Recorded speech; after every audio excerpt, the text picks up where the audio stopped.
Hello and welcome to HW News. This is me Aarti. First of all, a very happy Diwali to all our viewers. Now let's move on to the headlines. President Donald Trump on Sunday said that the elusive leader of the Islamic State group, Abu Bakr al Baghdadi, had been killed, dying like a dog in a daring nighttime raid by the US Special Forces in northwest of Syria. Trump told the nation in a televised address from the White House that US forces killed a large number of Islamic State group militants during the raid, which culminated the Baghdadi cornered in a tunnel where he detonated a suicide vest. Trump said that the raid, involving 8 helicopters flying more than an hour from an undisclosed base, was carried out with cooperation from Russia, Syria, Turkey and Iraq. He also thanked the Syrian Kurds for a certain support. He also said that along with Baghdadi, his 3 children were also killed in the explosion. Last night, the United States brought the world's #1 terrorist leader to justice. Abu Bakr al Baghdadi is dead. He was the founder and leader of ISIS, the most ruthless and violent terror organization anywhere in the world. The United States has been searching for Baghdadi for many years.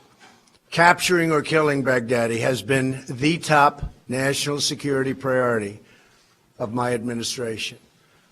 U.S. Special Operations Forces executed a dangerous and daring nighttime raid in northwestern Syria and accomplished their mission in grand style. The U.S. personnel were incredible. I got to watch much of it. No personnel were lost in the operation, while a large number of Baghdadi's fighters and companions were killed with him. He died after running into a dead-end tunnel, whimpering and crying and screaming all the way. The compound had been cleared by this time, with people either surrendering or being shot and killed. 11 young children were moved out of the house and are uninjured. The only ones remaining were Baghdadi in the tunnel, and he had dragged 3 of his young children with him. They were led to certain death. He reached the end of the tunnel as our dogs chased him down. He ignited his vest, killing himself and the 3 children. His body was mutilated by the blast. The tunnel had caved in on it in addition. But test results gave certain, immediate, and totally positive identification. It was him. The thug who tried so hard to intimidate others spent his last moments in utter fear, in total panic and dread, terrified of the American forces bearing down on him. We were in the compound for approximately 2 hours, and after the mission was accomplished, we took highly sensitive material and information from the raid, much having to do with ISIS, origins, future plans, things that we very much want. Baghdadi's demise demonstrates America's relentless pursuit of terrorist leaders and our commitment to the enduring and total defeat of ISIS and other terrorist organizations. Our reach is very long. As you know, last month we announced that we recently killed Hamza bin Laden, the very violent son of Osama bin Laden, who was saying very bad things about people, about our country, about the world. He was the heir apparent to Al-Qaeda. Terrorists who oppress and murder innocent people should never sleep soundly, knowing that we will completely destroy them. These savage monsters will not escape their fate, and they will not escape the final judgment of God. Baghdadi has been on the run for many years, long before I took office. But at my direction, as Commander-in-Chief of the United States, we obliterated his caliphate 100% in March of this year. Today's events are another reminder that we will continue to pursue the remaining ISIS terrorists to their brutal end. That also goes for other terrorist organizations. They are likewise in our sights. Baghdadi and the losers who worked for him, and losers they are, they had no idea what they were getting into. The air quality in the national capital turned hazardous on Monday morning, day after revelers defied the Supreme Court enforced 2-hour limit for bursting crackers on Diwali. There was, however, some respite for the residents of Mumbai and Kolkata as the AQI in the cities were under 200. Ear-deafening bombs, toxic smoke and ash from the firecrackers filled the air as the overall air quality index crossed the severe mark at many places in Delhi.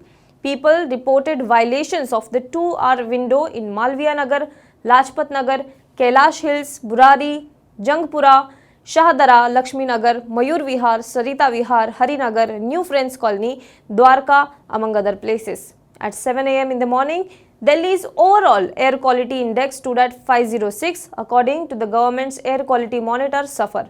Earlier around 4 a.m., the AQI touched 999. On the other hand, Kolkata's air quality was moderate on Kali Puja, whereas AQI in Mumbai's Bandra was 132 at 7 a.m. in the morning. Residents in Noida, Gurgaon and Ghaziabad also reported extensive fireworks much beyond the time frame. The Shiv Sena on Sunday said it now had the remote control of power in Maharashtra despite getting fewer seats in 2019 assembly polls when compared to 2014. During the first Sena-BJP government in the state between 1995 to 1999, the term remote control was regularly used for and by the late party patriarch Bal Thackeray to explain the chain of command in the dispensation. In his column Rokhthok in Sena's mouthpiece Saamana, Sanjay Raut said that the Sena has won less seats in this time, but 56 seats they have won compared to 63 in 2014, but it has remote control of power. The dream that the Shiv Sena will drag itself behind the BJP is busted after the poll results. Meanwhile, as the government formation in the Maharashtra state drags on, both the parties have mustered the support of 5 independent candidates in an effort to increase their tally. Let's move on to the next news. Union Minister Ramdas Athavale on Sunday said that the Shiv Sena should accept the post of Deputy Chief Minister for Aditya Thackeray for 5 years. He said that he does not think that the BJP will agree to be Chief Minister for only 2.5 years. Therefore, Shiv Sena should allow Devendra Fadnavis to become the Chief Minister and Aditya Thackeray should be accepted as the Deputy Chief Minister. He also said that if needed, he will try to talk to both the parties. A number of pro-Pakistani and separatist groups plan to kickstart a march across Parliament Street as part of the so-called Free Kashmir protest held annually on October 27 as the Black Day when Indian troops allegedly entered the then princely kingdom of Kashmir in 1947. An umbrella group representing over 100 British Indian organizations on Sunday condemned this Free Kashmir demonstration by pro-Pakistani groups, which is planned to coincide with Diwali. Condemning the demonstration, they said this is an act of Hinduphobia and racism. As a part of a counter-campaign, the group said it had hired a digital billboard vehicle to traverse central London streets to spread the inclusive and universal message of the festival. A collective statement issued by the groups noted that the fact that this protest is occurring on the same day as Diwali is an act of Hinduphobia and racism. Let's move on to the last news. Pakistan on Saturday said that it has denied India's request to allow Prime Minister Narendra Modi's VVIP flight to fly through its airspace for his upcoming visit to Saudi Arabia, citing the ongoing grave human rights violations in Jammu and Kashmir. The decision came with tensions simmering between the two nuclear-armed arch rivals over Kashmir. This is the third time in recent weeks that Islamabad has refused to allow Indian leaders to use its airspace after turning down last month's request by President Ramnath Kovind and PM Modi. Now, Modi will travel to Saudi Arabia on Monday, where he will attend an international business forum and hold talks with top Saudi leadership. That's all for the headlines today. For more news and updates, you can log on to www.hwnews.in. Now, you can also download our HW News app on your Android Play Store and Apple Store. And do not forget to subscribe to our YouTube channel, like our Facebook page and follow us on Twitter.